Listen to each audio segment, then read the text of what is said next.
Vamos a invitar a la campana a sonar. Cuando la invitamos a sonar, enviamos nuestro amor, nuestros saludos y buenos deseos a los seres que la oirán.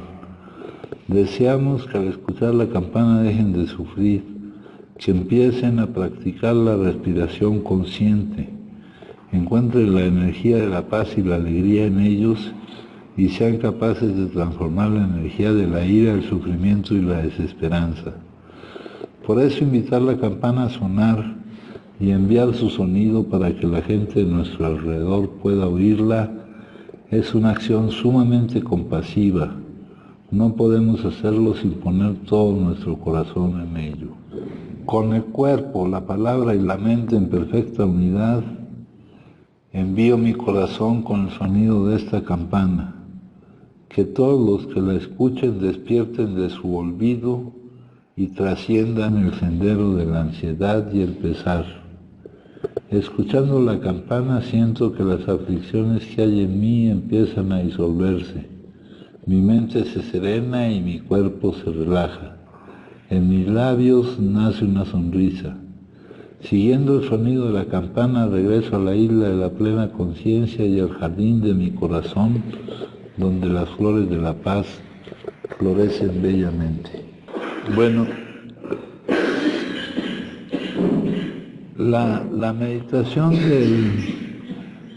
del día de ayer dice: si 2 o 3 estuvieran reunidos en mi nombre, ahí estaré en medio de ellos. El Espíritu de Dios, ya saben, no se traben con las palabras, por favor. No se traben con las palabras, ¿no? Por Dios vamos a entender pues lo que nos sirva a entender que es Dios. Olvídense de lo que les hayan dicho, es lo que estamos aprendiendo y experimentando. El Espíritu de Dios desciende sobre quienes le siguen cuando están reunidos en un lugar y con un propósito. Cuando 2 o 3 personas consagradas están juntas en un sitio, el Espíritu de Dios está ahí para ayudarlas y guiarlas. Donde un grupo sincero de personas están juntas, buscando con reverencia la ayuda de Dios, su poder y su Espíritu están ahí para inspirarlas. Esto es muy importante, compañeros. Es muy importante tomar en cuenta el hecho de que, es más, por ejemplo, antes cuando se tocaba la campana y se leía el enunciado y esas cuestiones eran pues como un anuncio de que Él está aquí. Es muy importante que sepamos que Él está aquí, ¿no? En cuanto a, por ejemplo, a la primera, este libro es el de los 12 pasos y las 12 tradiciones.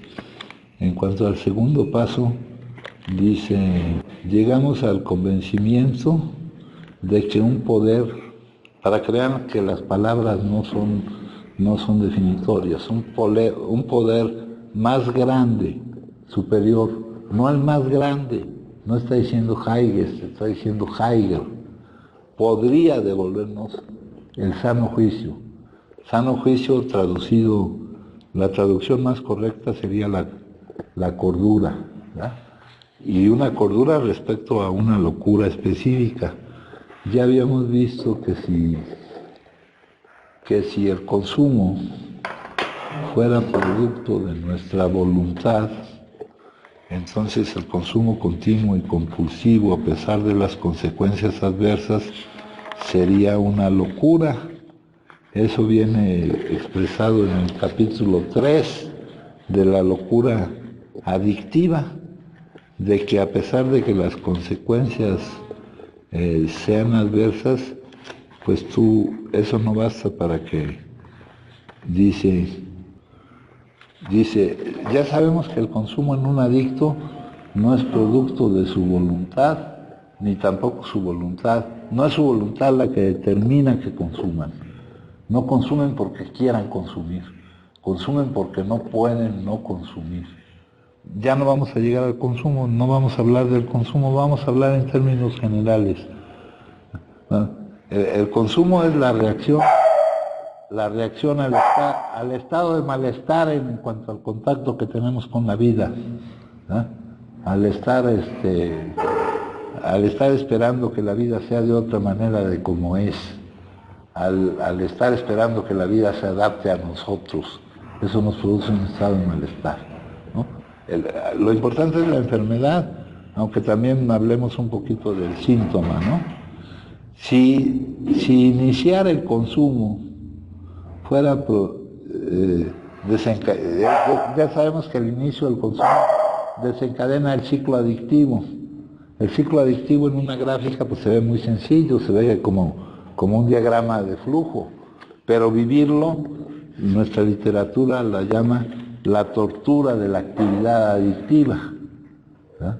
Y mientras no se sienta esa tortura, mientras no se sienta que no es algo anecdótico, ¿verdad? En la guía del primer paso, compañeros, voy a mezclar muchas cosas porque tengo luego poco tiempo para hablar con ustedes.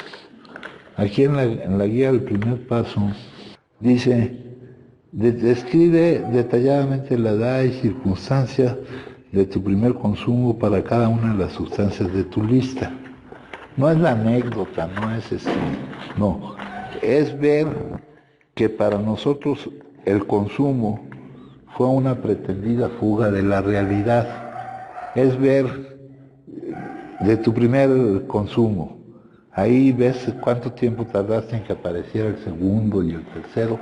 Aquí es ver que el consumo era una reacción. Estamos hablando de los adictos, no de otro tipo de consumidores. No de otro tipo de consumidores. De los que tienen este problema de salud.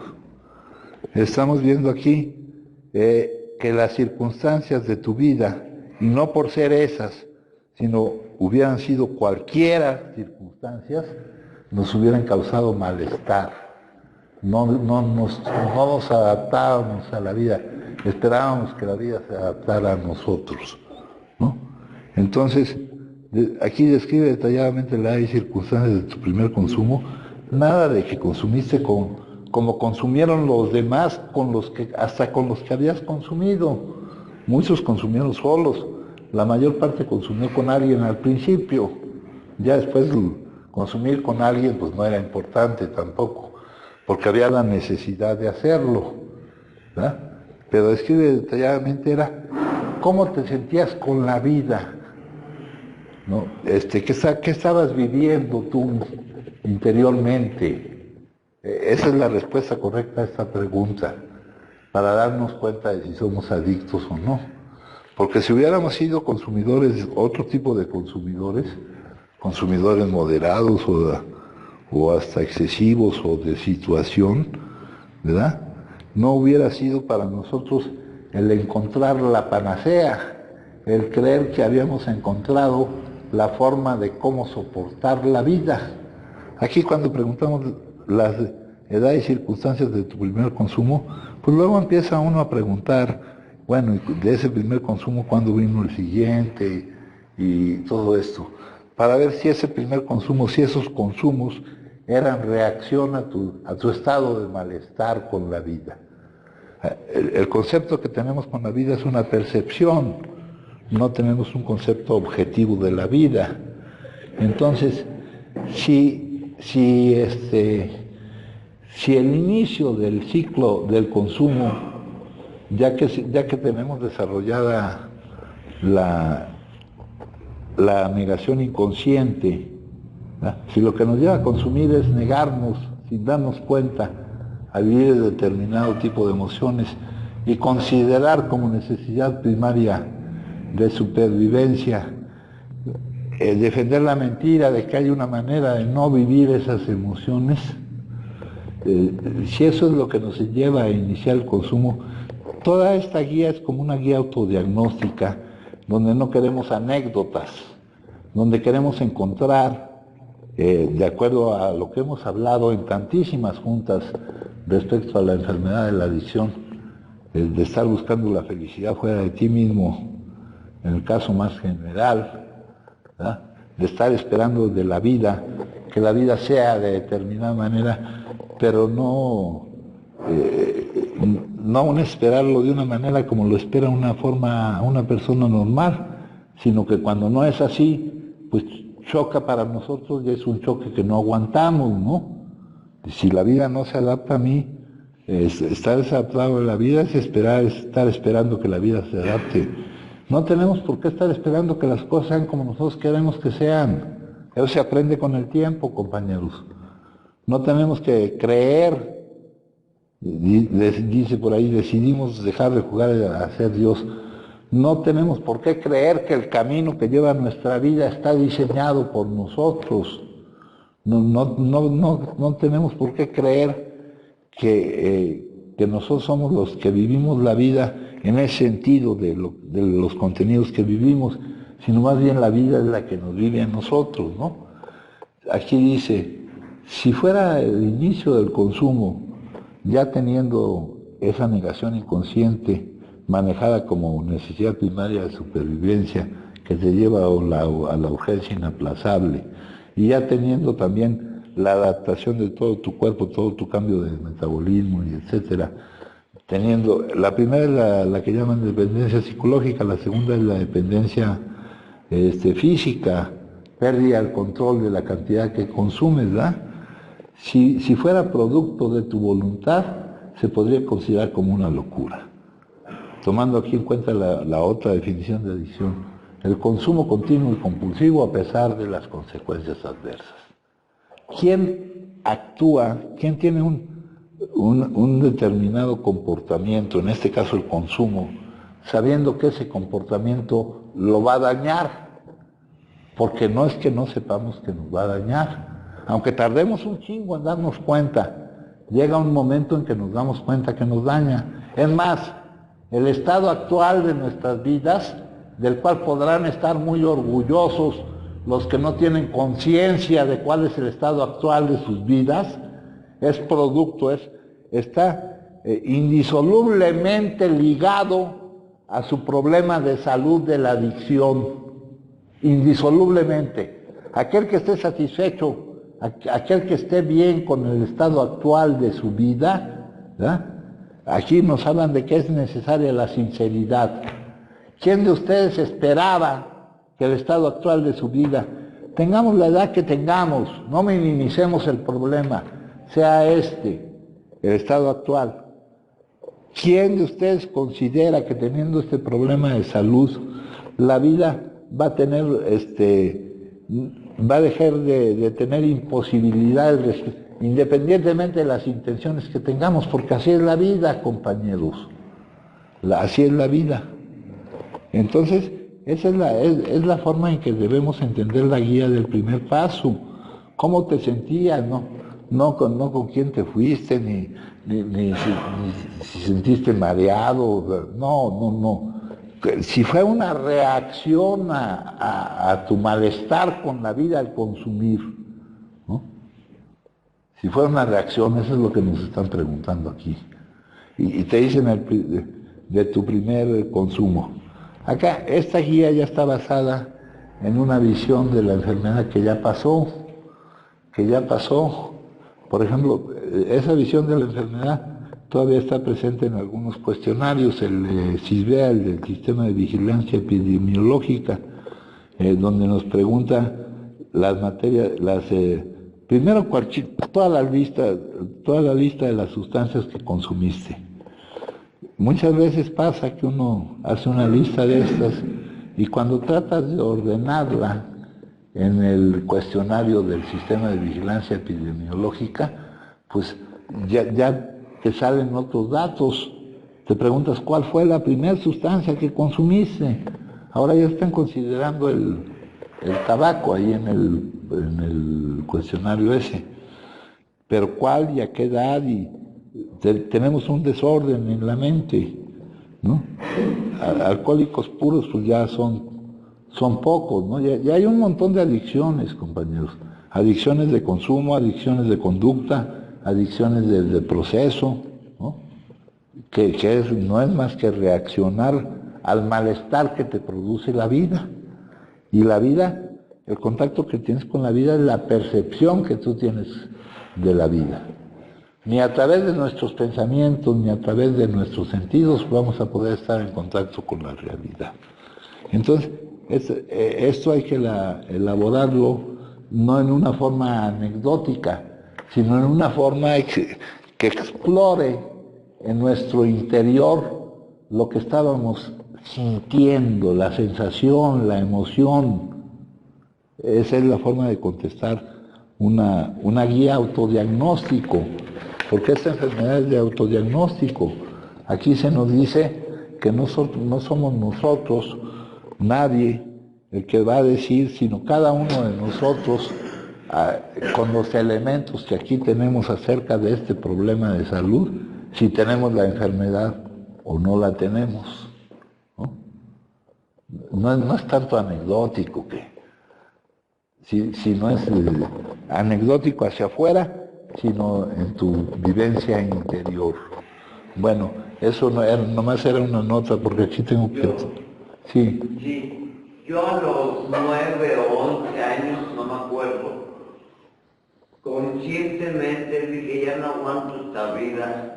No me había pasado nada aparentemente, simplemente la vida ya me empezaba. Sí. Y eso que tenía unos padres amorosos, que me daban todo y todo su amor. Y le dije a mi muchacha, ven, vamos a beber. Y yo bebía hasta quedarme tirada. Ella estaba espantada, quería levantarme porque él iba a decir a mis papás, ellos no estaban. Pero a mí eso no me importó. Pero conscientemente dije, voy a beber para quitarme este sentimiento de que no aguanto la vida, perdón. Sí, bueno, eso de que hayas sido consciente es igual que si hubiera sido sin darte cuenta.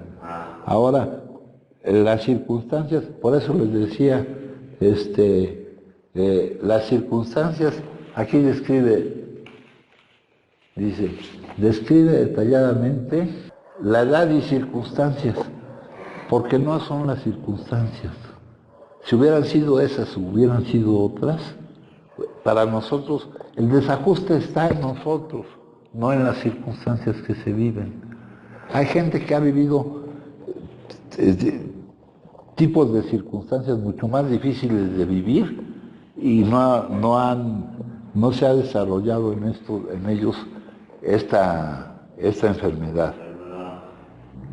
Que somos adictos porque vivimos lo que vivimos es una mentira. La forma en que lo ven en ciertos centros de por aquí, cuando te hablan de las huellas del alma, también es una mentira, es una mamada, como muchas de las mamadas que dicen ahí, hijo. Son tipos sin conocimiento alguno de esta chingadera. Bueno, entonces, pero estábamos hablando de que cuando 2 o 3 se reúnen, ahí está Él. Acá, en nuestra segunda tradición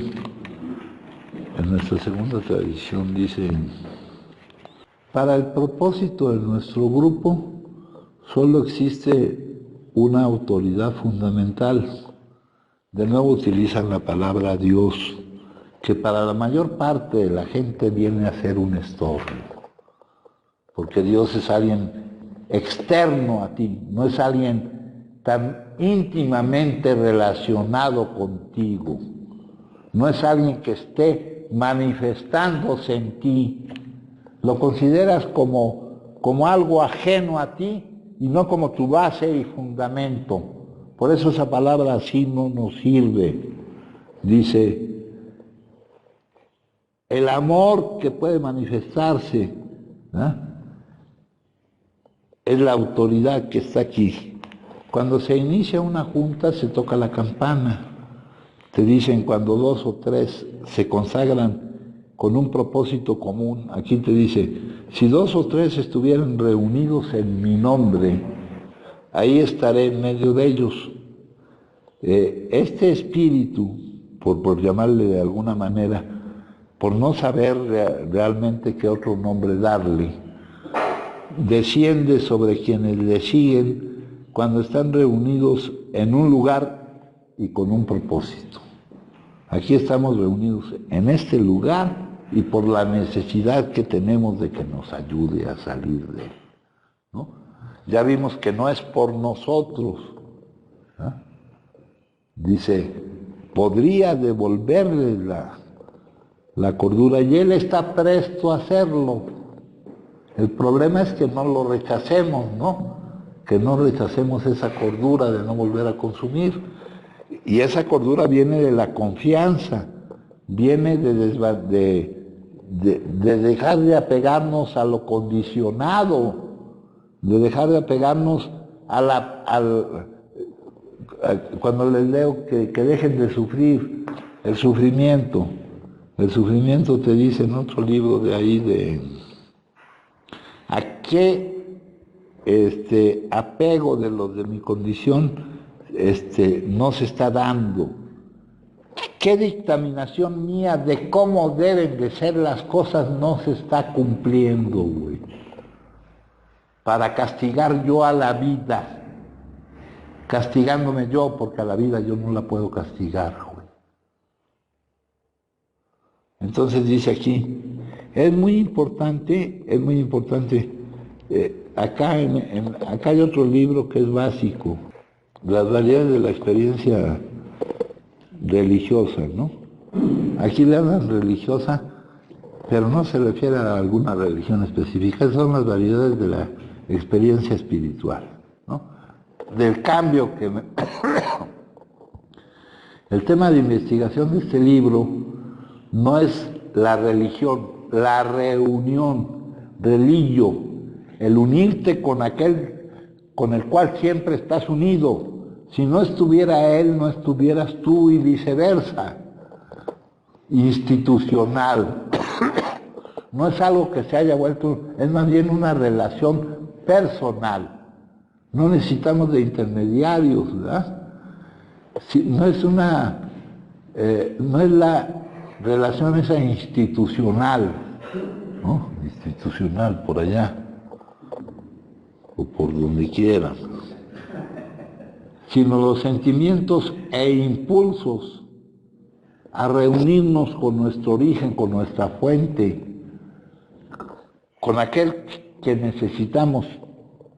Realmente cuando hablamos de lo espiritual, ya cuando estemos plenamente en la dimensión espiritual, sin estar engañados de que estamos en la dimensión temporal y de lo condicionado, no nos será tan necesaria la espiritualidad porque se nos hará evidente.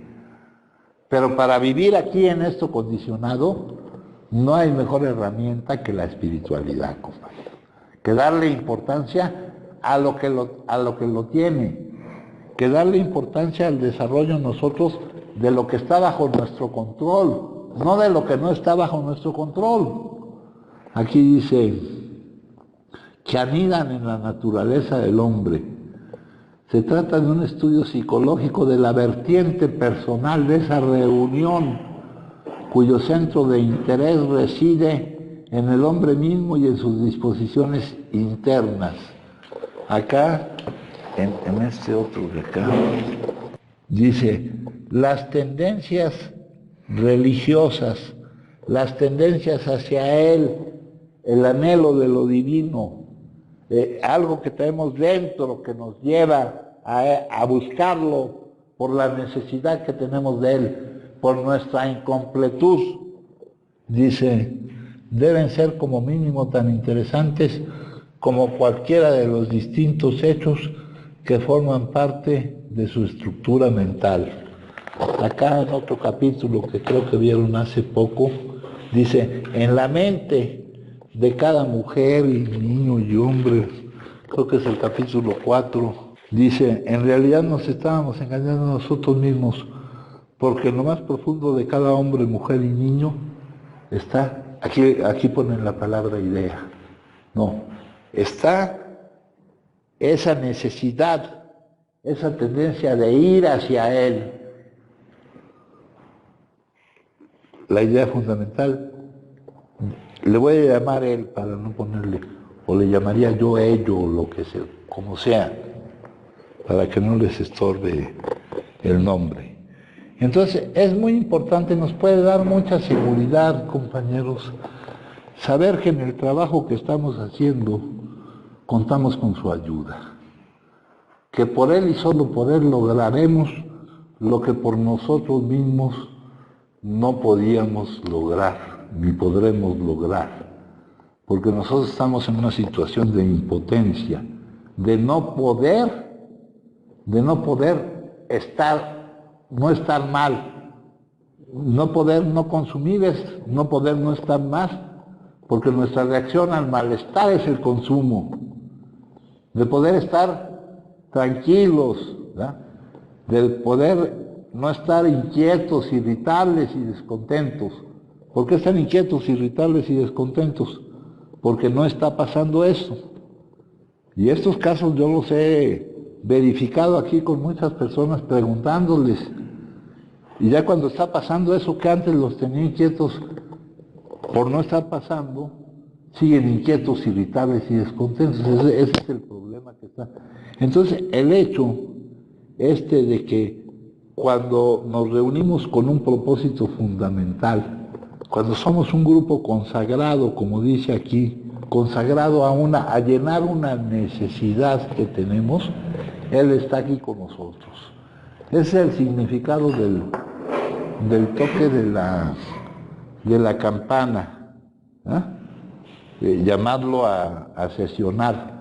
Aquí ya preferimos no tocar la campana, ¿verdad? Que vengan los otros no hace tanta falta. Lo que sí es indispensable es que esté Él, ¿verdad? Los que no están, no hace falta que estén, más bien estorban. ¿Quién falta por aquí? ¿Quién falta por aquí? Ya vi uno que estaba ahí y ya no está, ¿verdad? Es como echarle agua bendita al diablo, güey. Ese güey cree que es un hotel aquí. Y tengan cuidado, aquí vamos a buscar asociarnos, los que queremos salir mediante la práctica de esto, de nuestro problema de salud. No vamos a venir a asociarnos aquí para jugar ajedrez, ni para hablar en un tono de que todos lo sabemos. Mientras más creamos que todos lo sabemos, menos vamos a poder aprender. Nos hablan de requisitos indispensables, una mente vacía, no una mente llena de conocimiento que sale cualquier tema y todos son expertos en todo. Es muy difícil saber algo sobre algo y lo que llegas a saber de eso es que es mucho lo que te falta por saber. Entonces tengan cuidado con quién, cómo se asocian, ¿verdad? Con aquel que tiene el respeto y la necesidad por la cruda que trae todavía de traerse un garrafón de agua, ¿verdad? Estamos en una actividad común, nuestros movimientos mueven la atención es una falta de respeto a los demás. El respeto es tomar en cuenta a los demás, es un antagónico del egoísmo. Entonces esta parte es muy importante. Si 2 o 3 estuvieran reunidos en mi nombre, dice aquí, desciende sobre quienes le siguen cuando estén reunidos en un lugar y con un propósito. Cuando 2 o 3 almas consagradas, aquí sería con este propósito, juntas en un sitio, Él está ahí para ayudarlas y guiarlas.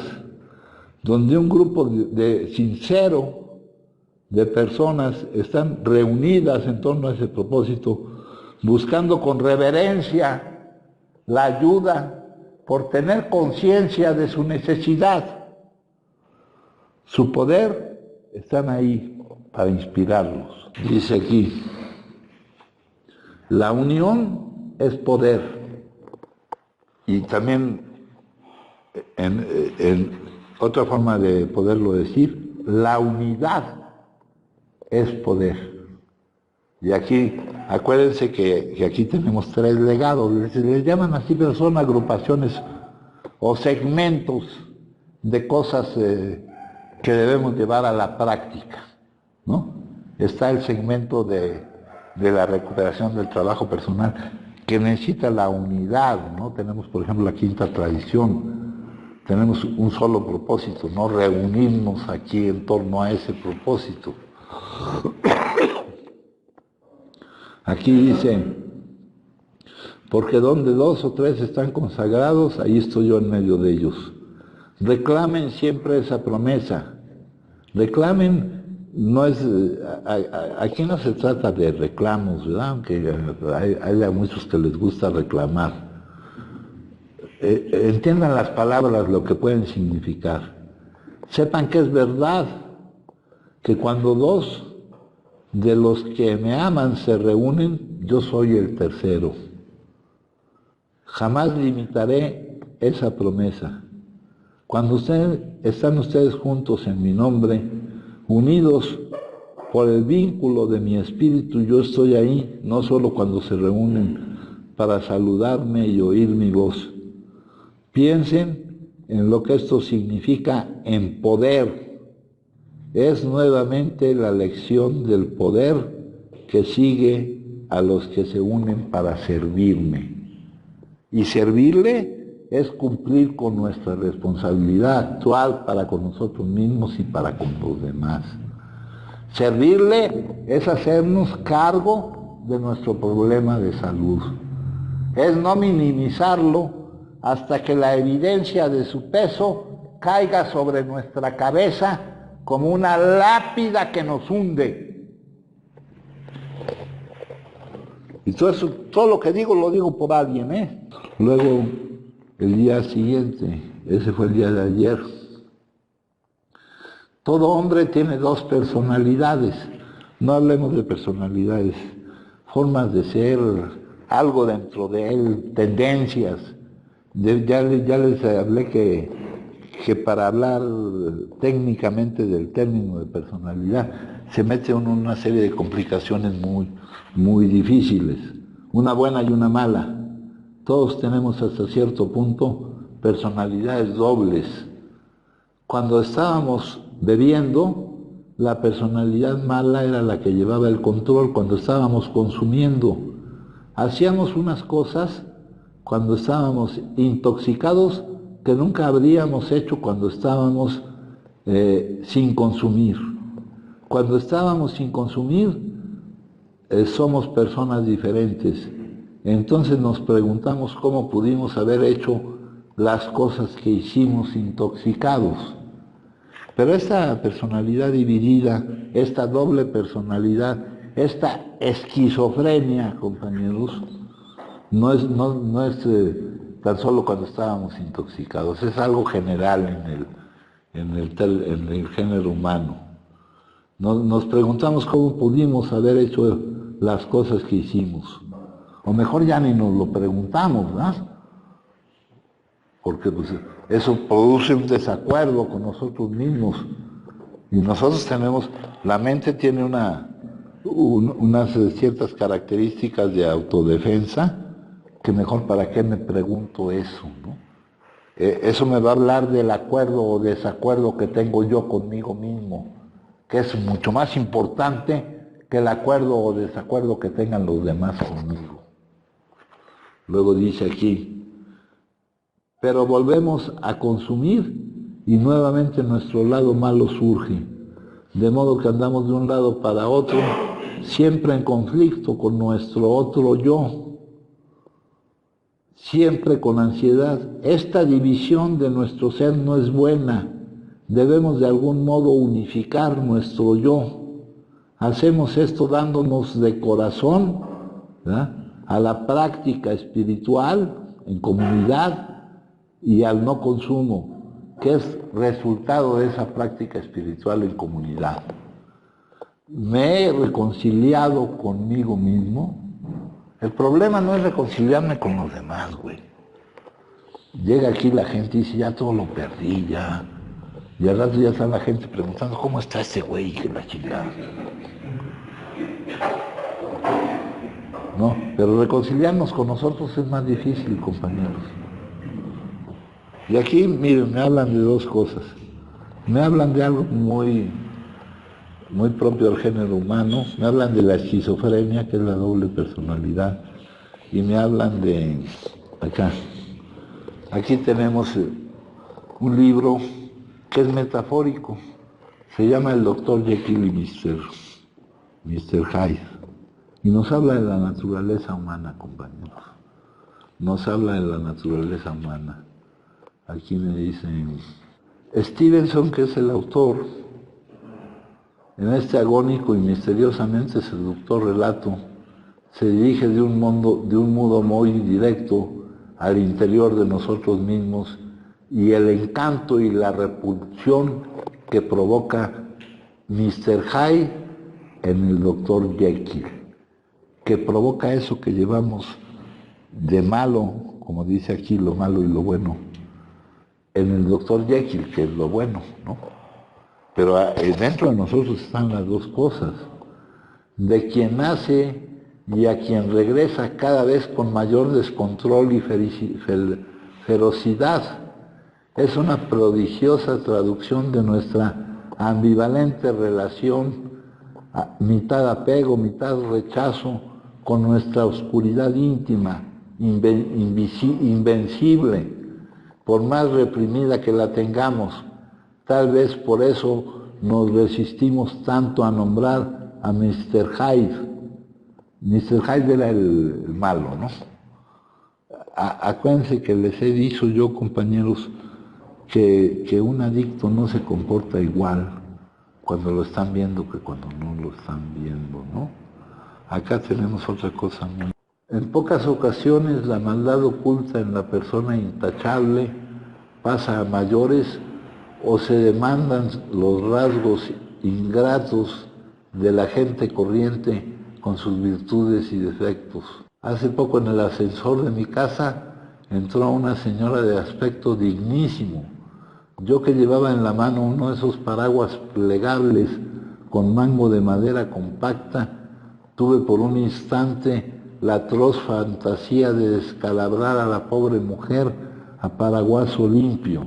¿Acaso por haber terminado aquel mismo día de releer esta narración, me asaltó el impulso misterioso de cometer un crimen tan absurdo y ruin?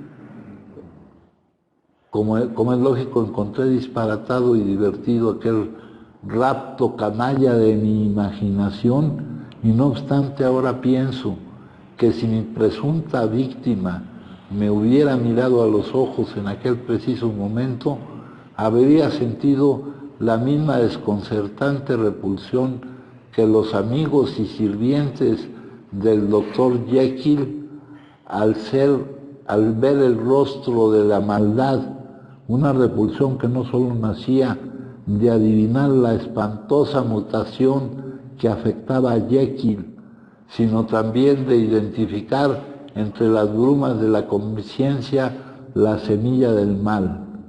Stevenson dice aquí, en esta excursión que hace a las tinieblas interiores, al contar con una técnica admirable la historia de Jekyll y Hyde, se aproxima como nunca en su obra y como pocos novelistas al misterio del alma humana. Somos luz y oscuridad, claridad y sombra, misterioso recinto en el que se libra la eterna lucha entre el bien y el mal.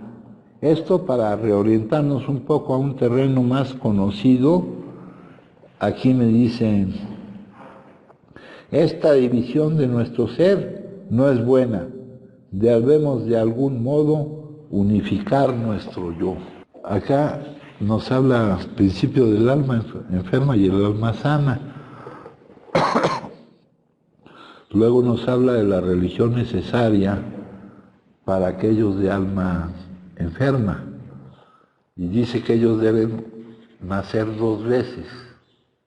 Y es lo que nos piden a nosotros, que experimentemos tal cambio, que renazcamos, nos lo dice en el capítulo 5, ¿verdad? Nos lo dice, renacimos, somos otros. La solución a nuestra problemática es un cambio que nos vuelva, de este problema nadie se salva siendo el mismo, ¿verdad? Pero tenemos la resistencia al cambio, y esa resistencia al cambio solo puede ser vencida no por la necesidad, porque la necesidad la tenemos, sino por la conciencia de la necesidad de cambiar, por la conciencia no intelectual, por la conciencia vivencial de la necesidad de cambiar, de dejar de esperar que la vida se adapte a nosotros. Aquí dice el yo dividido y su proceso de unificación. Para la reunión con ese poder de los nacidos en dos ocasiones, el mundo es un misterio de dos estratos. La paz no se encuentra en la simple suma de lo positivo y la sustracción de lo negativo, y el bien natural no es simplemente suficiente y pasajero, sino que la falsedad se esconde en su mismo seno. Como la muerte lo cancela todo, si no lo han cancelado ya enemigos anteriores. No se obtiene un balance final y jamás puede quedar algo destinado a nuestro culto último. Perseverándonos en nuestro bien real y renunciando con desesperación, damos el primer paso hacia la verdad. Hay dos vidas, la natural y la espiritual, y tenemos que perder una antes de poder participar en otra. Les he hablado del yo dividido en otra forma con las siguientes palabras. No podemos dejar de hacer lo que sabemos que no es conveniente para nosotros y para los demás, y no podemos hacer lo que sabemos, porque no es que no lo sepamos. Eso pregúntenselo a ustedes. ¿Sabíamos o no sabíamos que no era conveniente para nosotros y para los demás lo que hacíamos? Y sabíamos o no sabíamos que lo que no hacíamos, ¿verdad?, no era conveniente que no lo hiciéramos ni para nosotros ni para los demás. De saberlo, lo sabíamos, siempre lo supimos, güey. Pero este no es un problema de comportamiento, no fue nuestra voluntad, ahí no hay culpa, es un problema de salud. Entonces aquí se nos pide aquí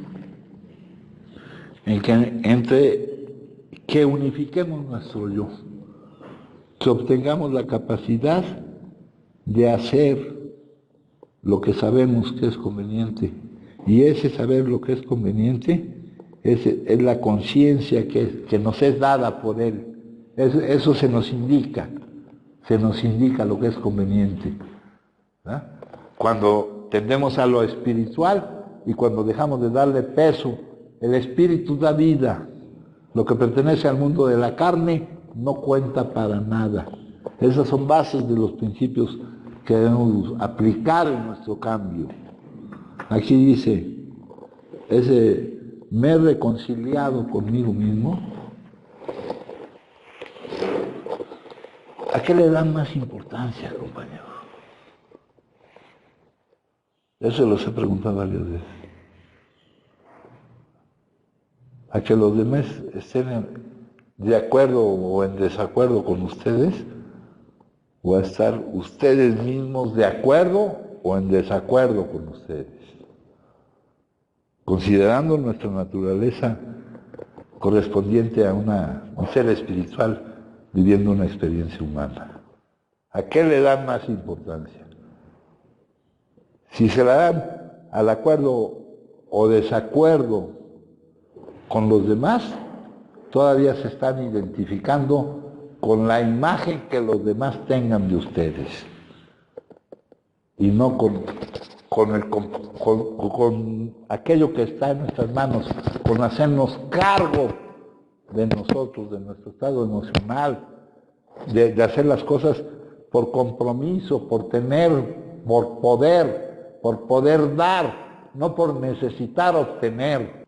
Esto es muy importante, compañeros, en el cambio que necesitamos. Luego dice aquí, muy bien, dice, me he reconciliado conmigo mismo. Muchos estarán felices porque ya ya los demás ya no están tan enojados con ustedes, ¿no? Hace como 2 o 3 días que no arman muchos desmadres. Ya se les está olvidando.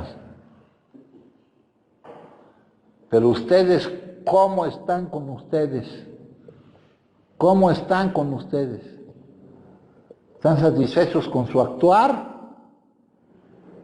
¿O siguen dependiendo de la relación con el exterior? ¿O ya se están responsabilizando de estar de acuerdo con ustedes mismos? Estas preguntas son para ustedes todas, ¿no? A mí ni me den las respuestas. Luego dice aquí, esa era la pregunta con respecto a mi proceso de cambio. ¿Me he reconciliado conmigo mismo?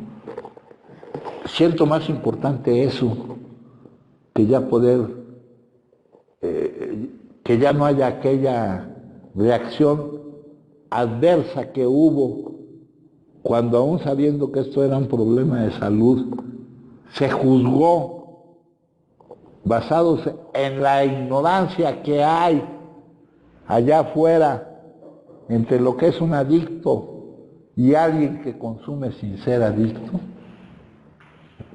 Si ya no hay tanta aversión allá afuera, ya no me preocupa tanto la aversión hacia mí mismo que pueda seguir existiendo aquí adentro,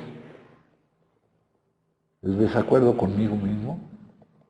Mientras los demás no estén en desacuerdo conmigo, yo ya estoy muy acostumbrado a estar en desacuerdo conmigo, ya ni cuenta me doy.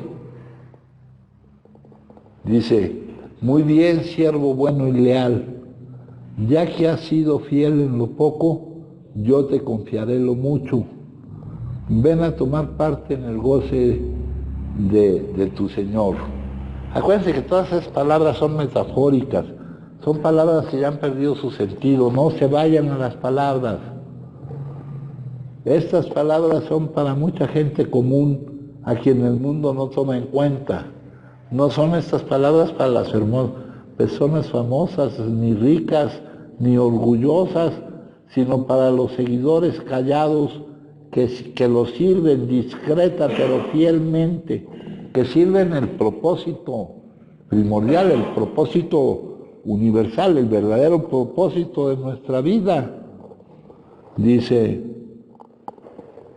que llevan su cruz, ¿verdad?,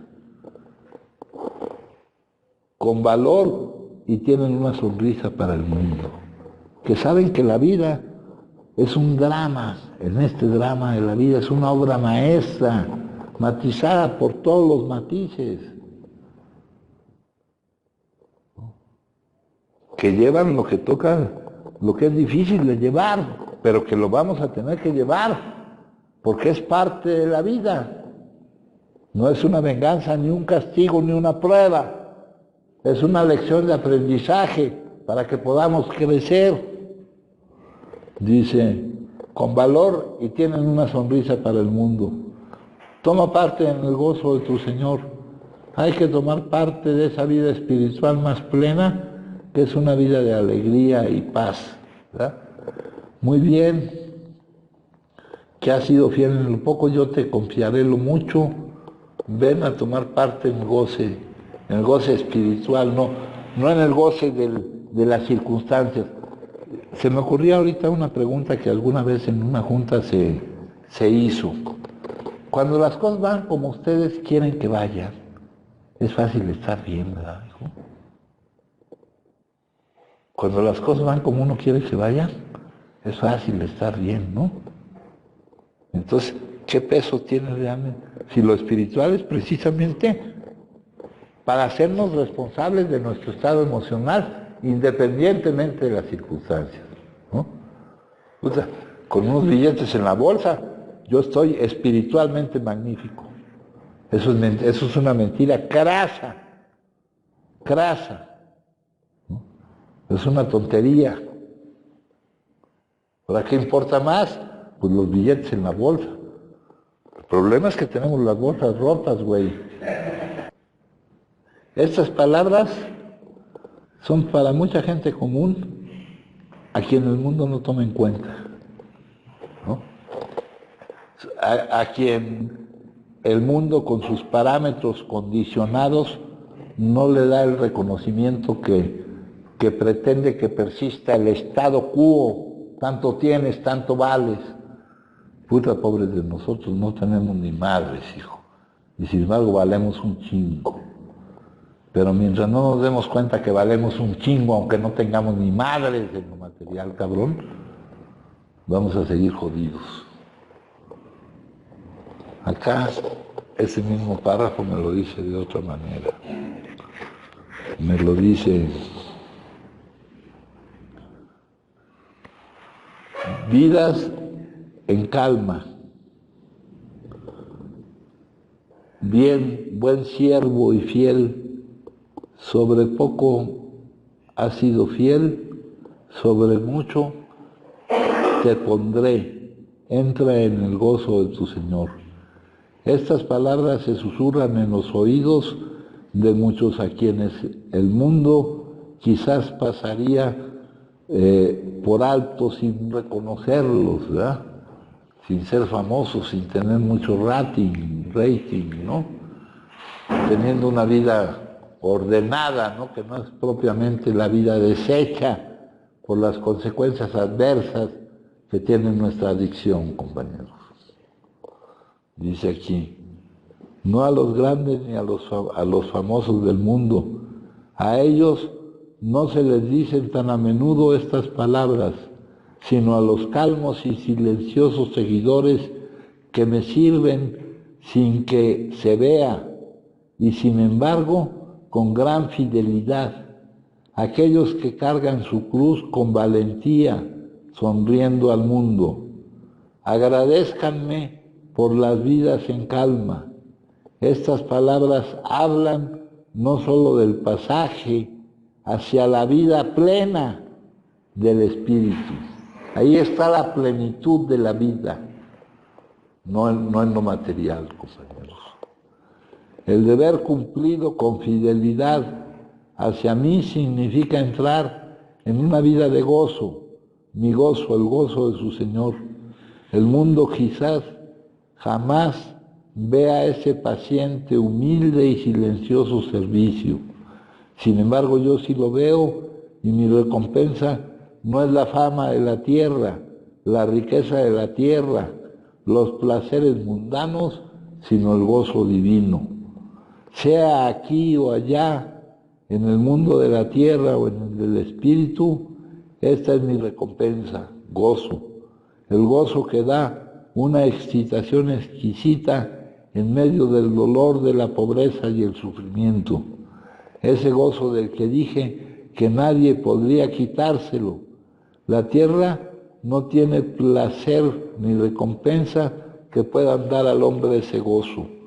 Solo lo conocen los que me aman y mis amigos. Este gozo puede venir no como recompensa de la actividad en mi servicio. Puede ser recompensa al sufrimiento paciente, soportado con valentía. El sufrimiento soportado junto a mí ha de traer gozo con el tiempo, como sucede con todo contacto real conmigo, ¿no? Para que veamos qué diferente es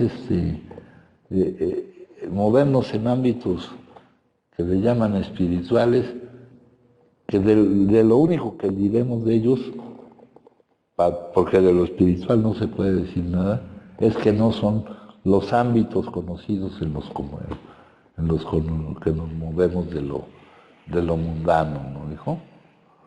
Entonces dice: ruego que no desee el aplauso del mundo, pido que no pida recompensa por hacer lo que yo crea que es lo recto. Pido poder sentirme bien al hacer lo correcto. Es una de las prácticas espirituales, vivir éticamente, ¿no?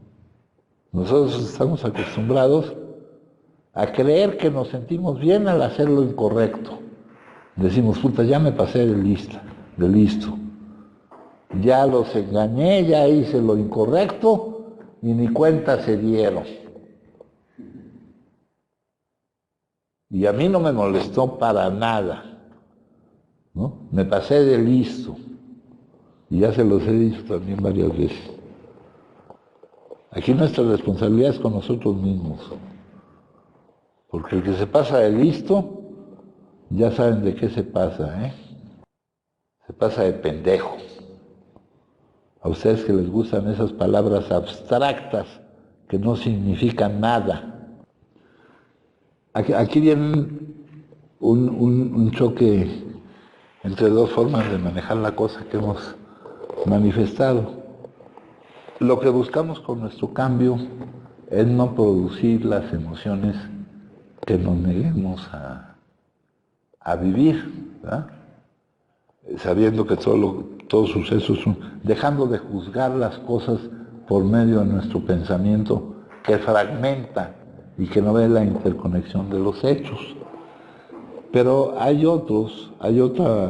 como otra corriente que dice, ya no tenemos por qué volver a consumir, no importa cómo nos sintamos, tarde o temprano todos los sentimientos pasarán. Los sentimientos son las emociones, compañeros. Duele como nunca. Sales de la cama después de una noche sin dormir. Hablas con Dios y aún así no te sientes mejor. Pasará, te dice una vocecita. ¿Cuándo? Preguntas mientras andas, rezongas y sigues adelante con tu día. Sollozas en el coche y enciendes la radio todo el camino para no oír tus pensamientos, pero vas directamente al trabajo y no piensas en consumir. Tienes un nudo en el estómago, eso de un nudo en el estómago también. Cuando el sufrimiento se vuelve insoportable, te quedas atontado y en silencio. Vas a una reunión, ojalá estuvieras tan contento como parecen estar los otros. Y los otros están contentos porque las cosas les van saliendo como quieren que les salen. En cambio, aquel que está sufriendo y está rezongando porque no es responsable de su estado emocional, porque sus emociones dependen de las circunstancias. Lloras un poco más y llamas a tu padrino. Conduces hasta la casa de un amigo y ni siquiera notas la belleza del paisaje porque tu horizonte interior es un desierto. Quizás no te sientas mejor después de la visita, pero por lo menos no has ido a ver al traficante. Es como estar mal y dejar pasar el tiempo estando mal. Es lo que muchos hacen en los grupos. No es la sobriedad todo lo que hemos de esperar, es el no consumo todo lo que hemos de esperar de este cambio que buscamos. No, compañeros. ¿No? El no consumo debe ser producto de todo lo demás, ¿no? Esta es otra forma de la gente que nos encontramos en estos lugares, ¿no? Dice, escuches un quinto paso, compartes, miras el calendario y te das cuenta de que has conseguido pasar otro día sintiéndote mal. Aquí dice otro día limpio. Nuestro no consumo debe ser producto de sentirse bien, no de estar aguantando sentirse mal, porque eso va a tronar, compañeros. Va a tronar como ya muchos de ustedes lo habrán experimentado, ¿no? Pues ya me sentí mal hoy, ya me sentí mal una semana, ya me sentí mal un mes. Pues ya es tiempo de que la ley de la gravedad del dolor. Entonces un buen día te despiertas, miras afuera y te das cuenta de que es un día precioso. El sol brilla, el cielo está azul, respiras hondo, sonríes de nuevo y sabes que sí, en realidad todo pasa. Independientemente de cómo me sienta hoy, seguiré, y aquí utilizan otra vez la palabra, con mi recuperación. Que de acuerdo a lo que se desprende de este párrafo, mi recuperación es no consumir, aunque me sienta yo mal. Y eso no es lo que buscamos. Esa capacidad la podrán tener otras personas, y hay algunos algunos que tienen este problema que buscan esa salida y los oyes después de decir que llevan 30 años sintiéndose mal pero sin consumir, ¿verdad? Pero que siguen actuando igual. Aquí nos dice, no podemos estar en el presente y al mismo tiempo planificar nuestra vida. Ya sé que parece algo muy evidente, pero cuando descubres algo así por ti mismo, te cambia. La impermanencia se vuelve algo vívido en el presente y lo mismo ocurre con la compasión, el coraje y la capacidad de maravillarse y también con el miedo. De hecho, cualquiera que esté en el límite de lo desconocido, plenamente en el presente, sin punto de referencia, experimenta la ausencia de base o fundamento en un lugar donde agarrarse. Cuando ese punto de referencia o esa base de donde agarrarse la estás buscando fuera de ti, pues cuando la estás buscando dentro de ti, la encuentras.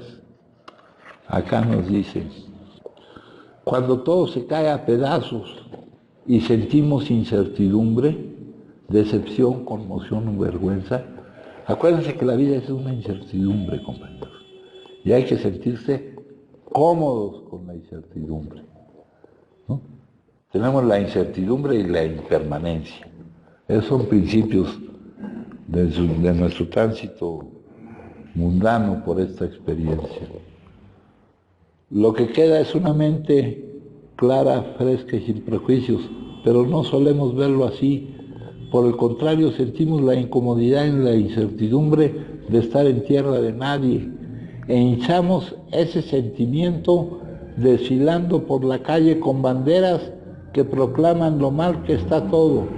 Llamamos a todas las puertas pidiendo a los demás que firmen nuestra propuesta hasta tener todo un ejército de gente que está de acuerdo con nosotros en que todo está muy mal. Olvidamos lo que hemos aprendido.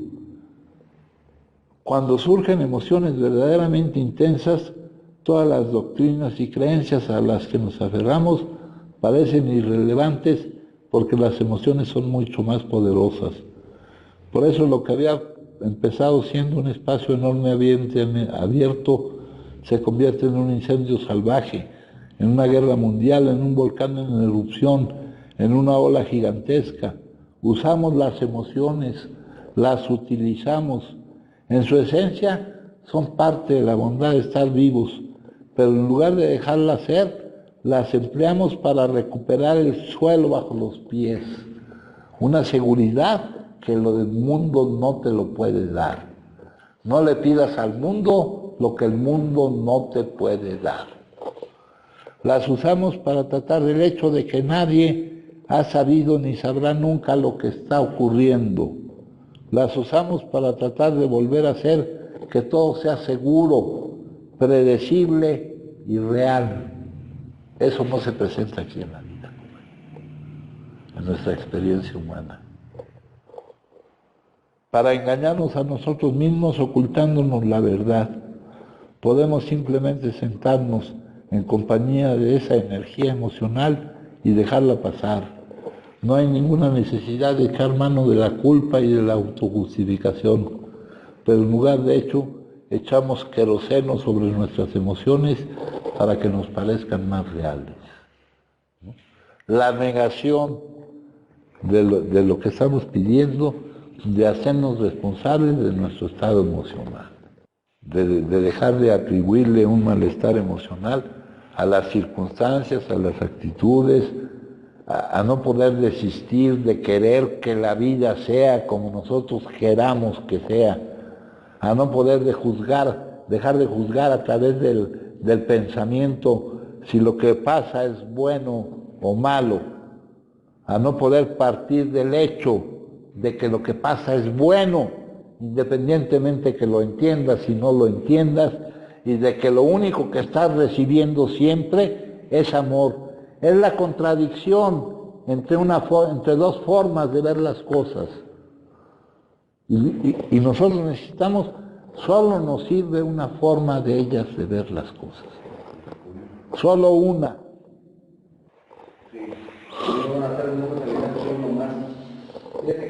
ahorita, padrino, de esa parte con la que empezaste la junta, respecto a lo de la guía y eso, pues yo creo que va aunando a esto, ¿no? Porque necesita recordar cómo, y con la participación del MAN igual, cómo desde una temprana edad para el que puede autodiagnosticarse como adicto, es real que no se siente la vida cómoda. Y no estaba presente el consumo, pero estaba presente esa parte de estados de comportamiento, ¿verdad? Que sabía yo que no eran buenos para los demás. Es más, era hasta con algo ya así como es lo que te dijiste de Mr. Hyde, ¿no? Ya era algo así desde una temprana edad, ¿eh? Ya era de estar en contra de lo que se me dijera que tenía que hacer, ¿no? Y me vino a la mente esa parte relacionada un poco donde dice la literatura que somos ejemplos de la obstinación desbocada, porque esas actitudes infantiles las puedo seguir teniendo a una edad, o sea, a una inmadurez, pero profunda, ¿no? Sin darme cuenta, muchas de ellas sí me doy cuenta, otras no tanto, mas sin embargo, ¿en qué me puedo determinar que me doy cuenta que no estoy de acuerdo conmigo? Que no estoy de acuerdo, que sigo trabajando a lo exterior, que sigo teniendo esos condicionamientos en donde a veces empiezo a pensar y a creer que yo estoy bien como siempre ha sido y que los demás están mal, que no me puedo comportar ni tengo la madurez para poder enfrentar las cosas tales y como son, y tengo que enmarañar todo, ¿no? Para que de alguna manera yo quedar bien intentando que los demás queden mal. Entonces todas esas partes, ahorita con esta junta, pues sí me alcanzo a dar cuenta que la adicción es mucho más profunda, ¿no? Esa parte en donde cuántas veces se activó el mecanismo de defensa para decir que yo con lo único que tenía problemas era con el alcohol, ¿verdad? Ahorita que mencionabas esa otra parte, que ya no importa, ¿no? O sea, es más profundo. Que yo a mí lo que me hacía comportarme mal era el pinche alcohol. Pero a mí el perico y la mota me ponían a todas mal, ¿no? O sea, ya relacionándonos a un síntoma. Entonces no me quiera perseguir esa idea, porque inconscientemente se revelaba se manifestaba el mecanismo de defensa y yo fui esa persona que llegó a decir, a mí me podrán quitar todo menos la marihuana. Yo con eso hasta me comporto bien, me salen ideas chingonas. Es medicinal, hijo. Sí, ahora ya salen en el metro del marihuanol, una pomada para que se quite la luma, y todo ese tipo de cosas, pues es a lo que tú dices que de alguna manera tengo que tener ese cambio, ¿no? Ese cambio de dejar de pensar y creer que yo sé algo de la vida, porque lo que sí me puedo recargar es en el resultado que me ha dado ser como soy. Ahí sí me puedo recargar, pero ahí no me gusta ver. Ahí no me gusta ver, quiero sacar lo mejor de ahí, según mi criterio, Según mi criterio, yo soy buen vividor, si viví en una camioneta. Oh, yo sé cómo está el pelo en la de los puntos, yo sé cómo es el pelo aquí y allá, porque tuve un chingo un día, y vivo ahí cerrado. Nunca estoy en el presente, nunca estoy en la realidad, porque en verdad me sigue sucediendo, Ahorita esa parte de alarma donde tú dices que cómo buscar, cómo seguir estando mal. Estoy sin consumir, pero sigo estando mal, es más, no mal, peor, hijo de la chingada. Porque sigo siendo, esa parte del problema interno se sigue manifestando a donde quiera que voy. Yo a veces me doy cuenta, no quepo en ningún lado, por mi manera de querer ser cuando las demás personas, la verdad es que no entran en este parámetro, ¿no? Realmente. Y esa es mi verdadera locura, creer que yo puedo vivir la vida como alguien que no tiene esa enfermedad. O que mis puntos de vista son los que deben de ser los que deben de predominar, los demás no saben. Y los que no, bueno, todos estamos enfermos. La nuestra se manifiesta de esta manera, ¿no? Pero eso es lo que te digo, se puede manifestar consumiendo, pero sin consumo a veces es más grave. Sí, pues los grupos están llenos de esa gente, hijo. A ver, les voy a leer una cosa. No esperes que las cosas sean diferentes a como son. No esperes que los demás sean diferentes a como son. ¿No es fácil esto? De hecho, no esperes nada. Abraza lo que sucede tal como es. La aceptación es el pincel con el que pintar una vida serena y armoniosa y pacífica. Nos dicen por ahí, ¿cuál es el secreto de la serenidad? La cooperación absoluta con lo inevitable. Acéptate tal como eres, acepta a los demás tal como son, acepta la vida tal como es, e incluso acepta que no te acepten. Aceptar no quiere decir resignarse, ser indiferente o poner la otra mejilla. Más bien significa comprender la razón de ser que mueve a las personas y a la vida de ser como son en cada momento. Quien aprende a aceptar, aprende a fluir, y quien fluye, madre mía, no hay palabras para explicar lo que sucede entonces. Este no es el fin, sino el principio. Todos los finales inician algo mejor, eso es inevitable. Esta es la promesa de Dios. La vida continúa hacia adelante, avanza, jamás retrocede. La vida progresa, jamás regresa. Ni siquiera la muerte es el fin de algo. Así que, ¿qué tan importante es? Es cierto, cuando una puerta se cierra, otra de verdad se abre. El movimiento de la vida es siempre hacia arriba. Dentro de 6 meses sabrás de esto. Por ahora confía en ello. ¿Crees que Dios no sabe lo que está haciendo? A lo mejor no, ¿verdad? Hay una parte ahorita que decía de la campana, una vez nos dijiste que la campana solo es para regresarnos al momento en el que estamos. Sí, eso se utiliza. Eso lo utilizan en el budismo. En el budismo, para regresar al presente. Pero en los grupos de AA, mijo. Donde 2 o 3 estén reunidos en mi nombre, ahí estaré yo. Pero si no están 2 o 3, de todos modos están. Sí, no, sí. Pero para darnos esa confianza.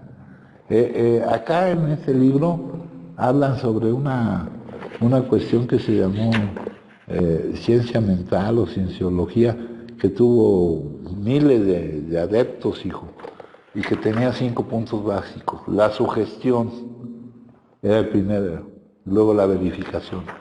El llegar convencidos, el tener la confianza de que Él está aquí ayudándonos, hijo. Por eso le leí el segundo paso y la segunda tradición. Llegamos al convencimiento de que algo superior podría devolvernos la cordura.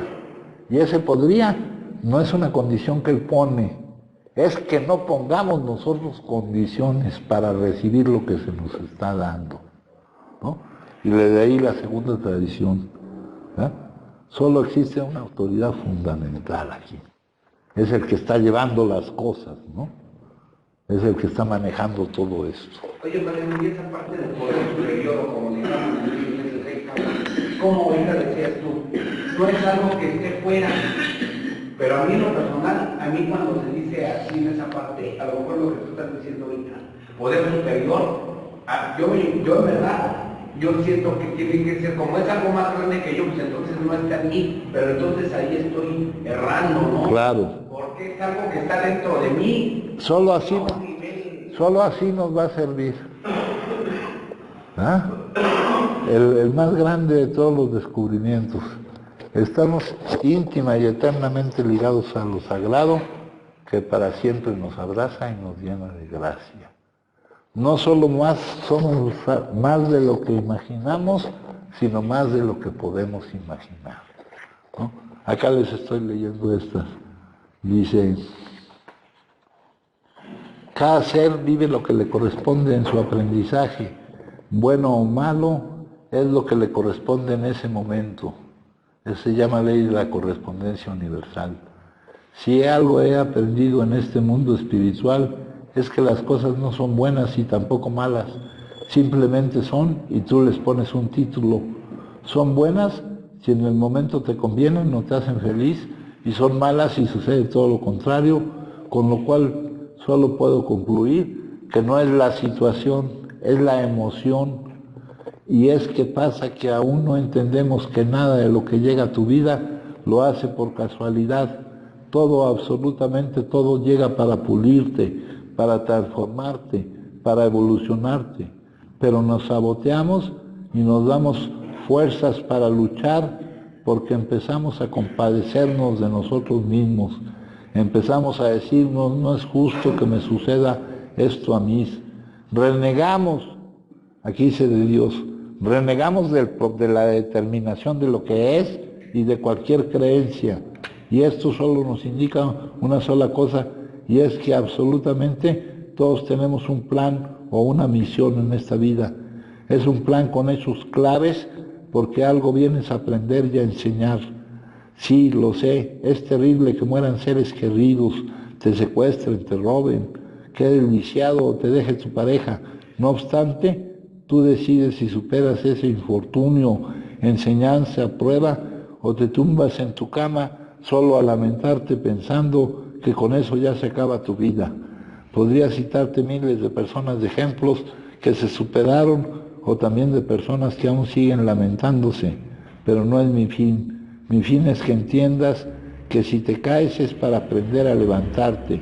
Si alguien se va es porque seguro, o si algo se va es porque seguro algo mucho mejor llegará. Es tan simple como que luego de la mayor oscuridad llega el amanecer, que sea una noche para entender que solo tú puedes hundirte, pero también tú puedes salvarte.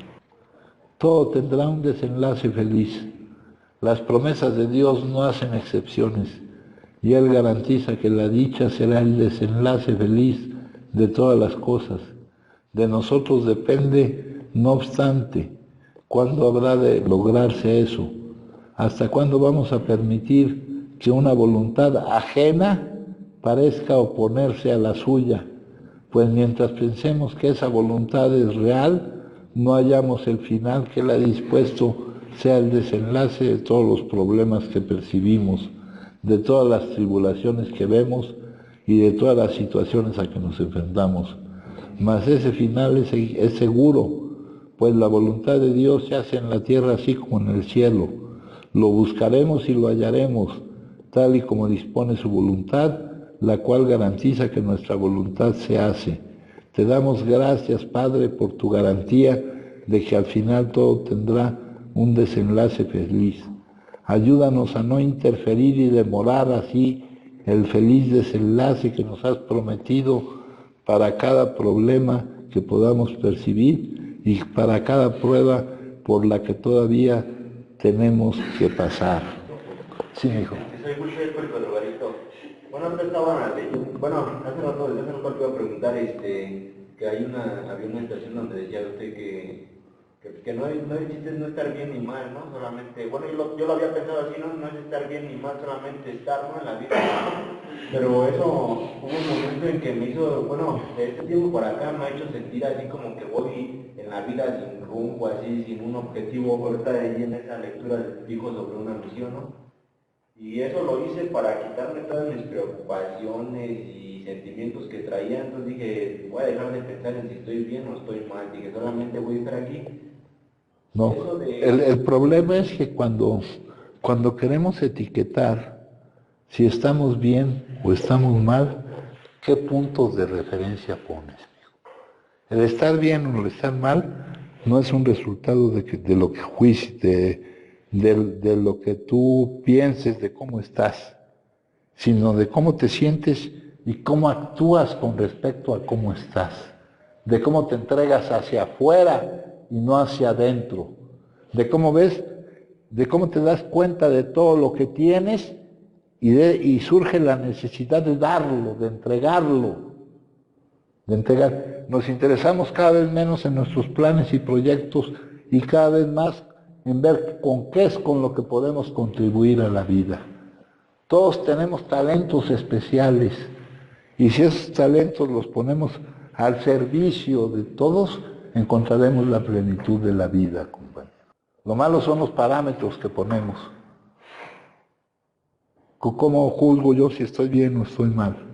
Ponemos parámetros mundanos. Si tengo o no tengo. Si estoy donde quiero estar o no estoy donde quiero estar. Si estoy con quien quiero estar o no estoy con quien quiero estar. ¿No? Mejor partimos al revés. De que todo está bien, de que lo que nos lo garantiza es su amor, ¿no? El amor El amor que no es siempre comprensible, ¿no? ¿Cómo que alguien te ama y te pide que hagas algo para ayudarte a crecer, o no te deja hacer algo que te pueda perjudicar, ¿no? El amor responsable, el amor que te da lo que necesitas y no lo que quieres. Un amor que no se basa en tus merecimientos, el amor incondicional, un amor que ya tienes garantizado. No se basa en que él no se enoja porque te portes como te portes, hijo, ya sabe cómo te portas o cómo no te portas. Él nos quiere, seamos como seamos, hijo, ¿no? Les iba yo a leer aquí esto de que decía de que es seguro, ¿no, hijo? Esta es una experiencia cumbre, compañeros. Dice, Richard Buck fue una de esas personas. Una sola de esas experiencias puede manifestar para siempre la vida. Nació en 1837, creció en una remota finca rural. A los 17 años empezó a vagabundear por los Estados Unidos, trabajando como jardinero, minero y tripulante de vapores en el Mississippi. En busca de más aventuras, se contrató para ayudar a conducir un convoy de carretas que debía cubrir casi 2.000 kilómetros de campo abierto para llegar hasta Utah, y apenas logró sobrevivir el hambre y múltiples ataques de los indios. Sin desalentarse, decidió probar fortuna como minero en Nevada, pero ahí su suerte lo abandonó.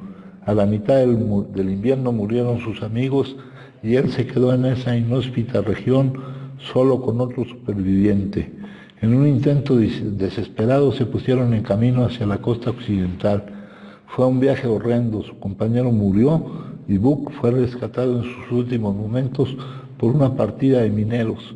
Se habían helado sus pies, uno fue parcialmente amputado, el otro en su totalidad. A los 21 años de edad estaba mutilado de por vida.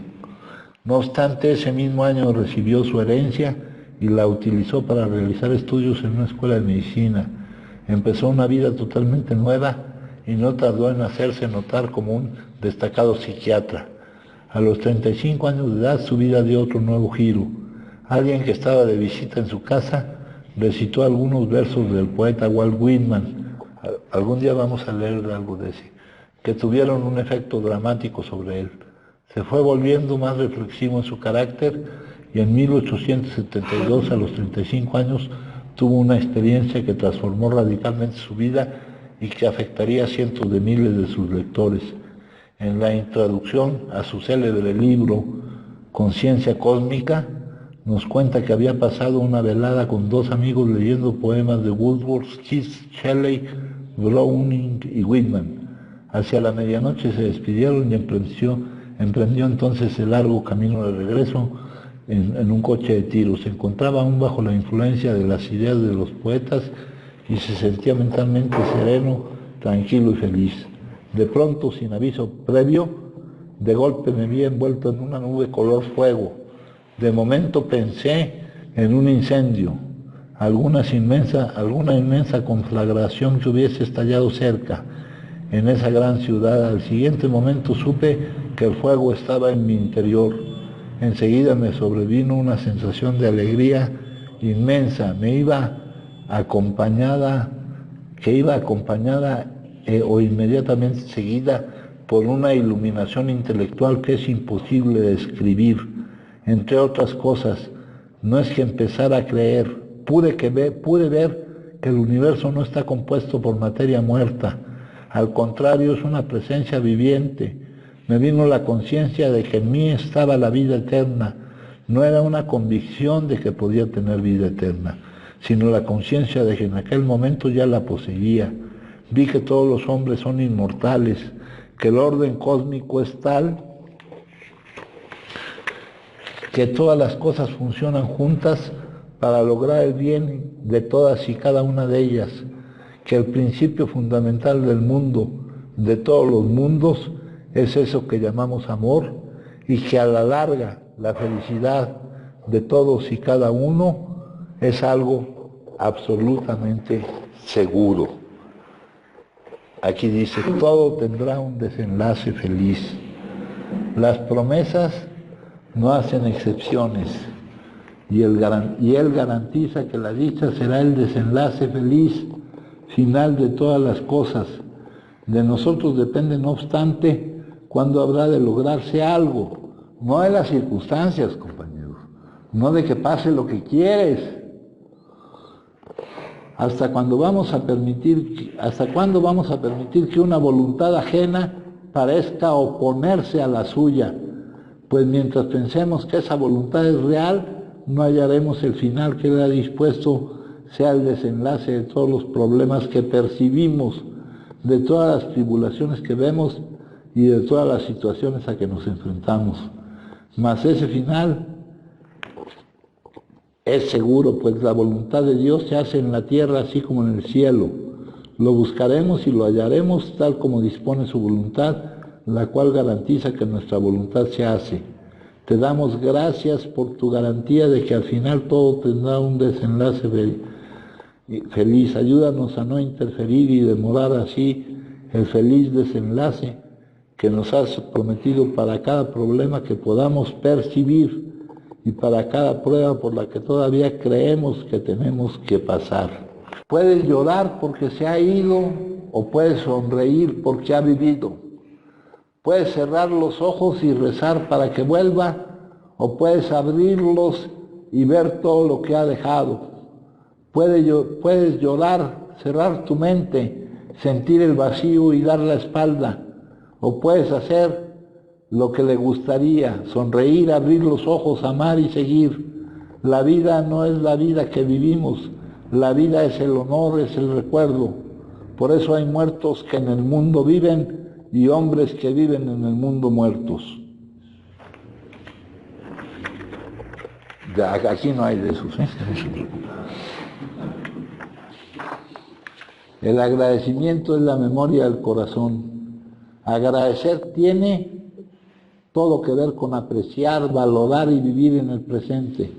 Esto significa aprender a hacer las paces con el hecho de que la vida en general no es como nosotros creemos que debería de ser.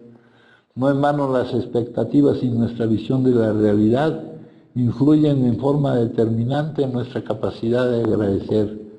Sin embargo, la gratitud es un músculo. A medida que la entrenamos, cada vez percibimos más cosas por las que sentirnos agradecidos. Cuando dices gracias, se unen el cielo y la tierra.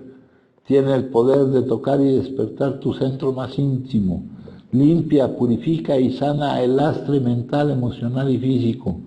La expresión gracias no es un formalismo, para que no digan que eres mal educado, sino una especie de mantra que te contacta con lo sagrado que existe dentro de tu entorno. La auténtica gratitud nace del aprendizaje derivado de lo que hemos vivido. Para desarrollarla tenemos que ser capaces de modificar nuestra manera de pensar, dejando de interpretar todo lo que nos sucede como problemas para comenzar a ver las oportunidades de aprendizaje que hay en cada situación complicada. Que sea un día para agradecer aquello que tienes y lo que no, tus sonrisas y tus tristezas, tus virtudes y tus defectos, tus lecciones aprendidas y tu camino recorrido, porque ser agradecido significa renovar la energía que nos crea cada día. Lo que les he dicho, ¿en dónde ponemos la atención? ¿En lo que tenemos o en lo que no tenemos? Para nosotros que hemos vivido lo que hemos vivido, no tenemos la capacidad de poner la atención en que ya no está eso que estuvimos viviendo. Y ponemos la atención en lo que no está y creemos que sería necesario para que nosotros estuviéramos bien. De un lado sale la gratitud y de otro lado sale la frustración, ¿no? Ya no estoy consumiendo, ya.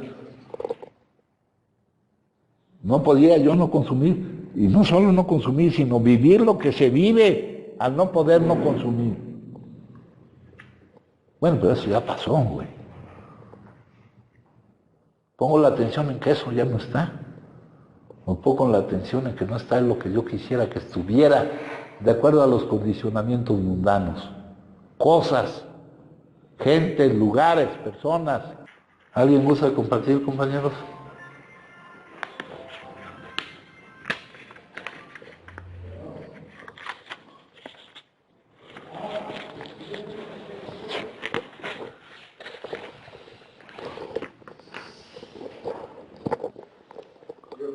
Sí, mijo. Adelante, David. Bueno, ahorita mencionó un tema sobre que consumimos por problemas en la vida cotidiana. Bueno, por ejemplo, en mi caso, lo de separación de con mi mujer. No, tú consumías desde antes, güey, no te hagas güey. ¿Por qué te separaste de tu mujer? Por infiel. ¿Por infiel o por el consumo? Por infiel. ¿Por infiel quién? Yo a ella. ¿Y no consumías antes de eso? De hecho, no, hasta apenas, pues no era así el consumo por estar con ella. Yo entré en una... ¿Consumías o no consumías? No consumía, cuando estaba yo con ella. Ajá. Cuando ya empezaron los problemas, empezamos a tener discusiones y lo que quiera, empezó al consumo, empecé a consumir, a beber, a refugiarme en las drogas. Cuando ya nos separamos, pues entré en depresión, fue en depresión, todo por lo que conlleva. El consumo fue elevado, fue después, así que no pude parar. Y ahora que pude soltar eso, puedo, o sea, la pregunta es si el motivo del consumo fue eso. No, ese fue un caso que provocó tu consumo. Se pueden presentar un chingo de casos iguales. Eso produjo en ti una emoción, mijo. Y se pueden presentar un montón de circunstancias, de hechos que vivas, que produzcan esas emociones que te negarás a vivir y te llevarán a consumir. ¿Cuánto tiempo hace que pasó eso? Ahorita ya 2 años, 3. Sin embargo, pues, tú seguiste consumiendo, hijo. Sí, yo por problemas. Ya ni te acuerdas por qué, ya no te acuerdas ni por qué consumías. Exacto. Pero bueno, yo al principio, cuando yo estaba con ella... Ahora, cuando pensaste en esa ruptura, esa relación, ¿en quién pensabas? ¿En ti o en ella? Pues ¿Quién fue el que le fue infiel? yo, pues sí. Entonces ya ni aguanta nada, ¿verdad? No, pues, Tú puedes hacer todo lo que tú quieras, pero los demás no. sí, ya después pues, la consecuencia de estar, pues sí, de la autoestima baja, en depresión, en aislamiento, pues yo consideré en refugiarme en las drogas y decir, ahora sí que hasta donde llegue, ¿sí? ¿Hasta donde llegue qué? Pues ahora sí que... ¿Hasta donde llegue tu desquite con la vida? Pues yo ¿Estabas no- castigando a la vida? a mí, No, a la vida estabas castigándola, güey. y yo ahí pues dije, bueno, ahora que ya pude, dije, salir, ¿Y por qué no le seguiste hasta donde llegue? pues porque hubo un poco de esperanza, había un poco de fe en querer continuar, Pero si no está allá, ¿para qué sirve continuar? pues sí lo vi así en algún momento, pero pues tuve ese pequeño pensamiento, pues no podía ser así. Entonces, pues tuve que levantarme, tuve que salir y hacer algo por mí. Y ahora que ya he trabajado eso, todo eso, que ya pude soltar y decir, no puedo estar ahí, ahora digo, bueno, no consumo. Sí, Pero si vas a tener que primero consumir por cada emoción que te niegues a vivir y trabajar, el soltar eso, pues te vas a pasar la vida sin poder dejar de consumir, hijo. No sé, bueno, eso es lo Es que... una cosa general lo que tienes que trabajar, no un hecho, En todo lo que suceda. en todo lo que suceda. Sea como quieras o como no quieras, hijo.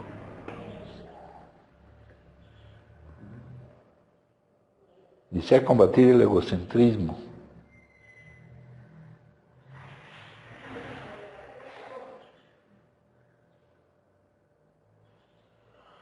A ti lo que te importa es lo que te pasó a ti. No, Lo que les pasa a los demás no te importa. no, y pues digo, pude soltarlo por querer que ella ahora sí que pues realice su vida y me doy cuenta yo el daño que le hice del que pues era una jovencita, era una niña, todavía yo la veía 18 años, fuimos a la escuela, lo que quiera, pero pues no se lo merecía, entonces lo mejor que pude hacer es soltarla, dejarla ir y ahora sí que pues yo continuar, o sea, salir de esto. Pues eso lo dirán los hechos, hijo. Sí, y ahora hasta el día de hoy me siento tranquilo y ya no me mueve. Ya. Sí, hasta el día de hoy, ¿cuánto tiempo hace que llegaste aquí? No sé, hace 2 meses. Sí. Y antes de los 2 meses, ¿qué estabas haciendo? Entonces, ¿cuándo fue cuando dejaste ir eso? ¿Lo dejaste ir y seguiste consumiendo? No, pues ya me acostumbré a ese ritmo, a esa vida. No, no te engañes. No, pues, Eso es para los consumidores que no son adictos, hijo. Tú no consumes por costumbre, consumes porque no puedes consumir, porque no te adaptas a la vida. Vemos tu ansiedad aquí, tu incapacidad para entregarte a lo que es, hijo. Tú esa última semana, porque no estás aquí, te la has pasado bien. Ya no aguantabas estar aquí, ya no aguantas estar aquí. no. Es la verdad, David.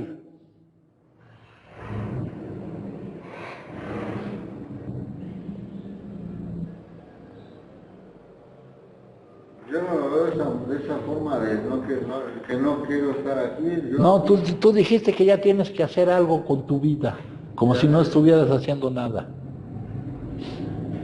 Tú tuviste trabajos. ¿Qué pasó con tus trabajos? Tu hermano te consiguió trabajos. ¿Qué hiciste con eso? Sí, no lo dejé. ¿Eh? Lo dejaba.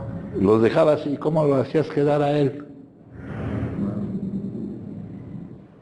Pues sí, pues, Entonces, ¿tu solución es salir y encontrar trabajo?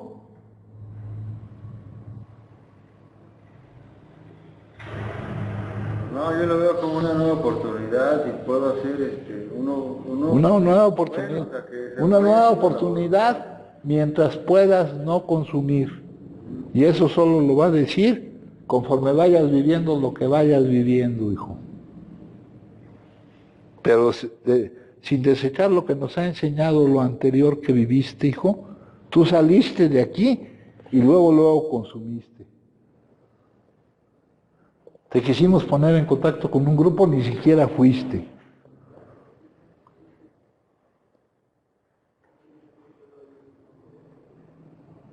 Era más importante encontrar el trabajo para perderlo.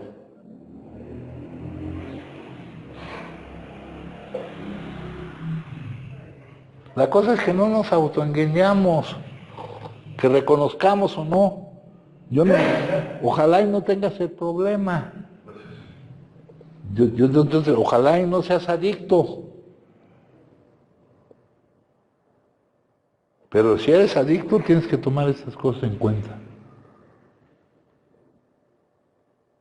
Que no consumías porque querías. Consumías porque no podías no consumir. Porque sentías la vida difícil de soportar. ¿Alguien más? Bueno, pues les agradezco mucho.